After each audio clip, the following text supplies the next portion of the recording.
खूबसूरती बेमिसाल, इंसानों से बातें करता आसमान, कुदरती हुस्न के हसीन नज़ारे, सब ही इस सैरगाह के दीवाने। आज़ाद कश्मीर के इलाके रावलाकोट में बुलंदो बाला पहाड़ों के दरमियान 10,000 फीट की बुलंदी पर वाक़या सैरगाह मारूफ सूफी बुजुर्ग दौली पीर के नाम से मंसूब है। कुदरती हुस्न से माला माल, दिल में बस जाने वाले खूबसूरत मनाजर को देखने सयाह बड़ी तादाद में इस सैरगाह का रुख करते हैं। इतना खूबसूरत नज़ारा, इतने खूबसूरत नज़ारे, ऐसा लगता है हम कहीं स्विट्ज़रलैंड में घूम फिर रहे हैं। परिंदों ने भी इस हसीन वादी में अपना बसेरा कर रखा है, जो यहाँ की खूबसूरती को दोबाला कर रहे हैं। बुलंदो बाला सैरगाह का दिलकश हसीन नज़ारा देखकर यूँ महसूस होता है कि बादलों ने अपनी लपेट में ले रखा है। सयाह यहाँ घुड़सवारी करके खूब लुत्फ़अंदोज़ होते हैं।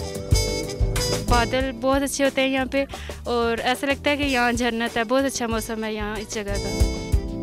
दौली पीर की दरगाह पर दुआएं करने के साथ इन यादगार लम्हात को कैमरे की आंख में महफूज भी करते हैं। Bilal Sheikh, don news, Rawalakot, Azad Kashmir.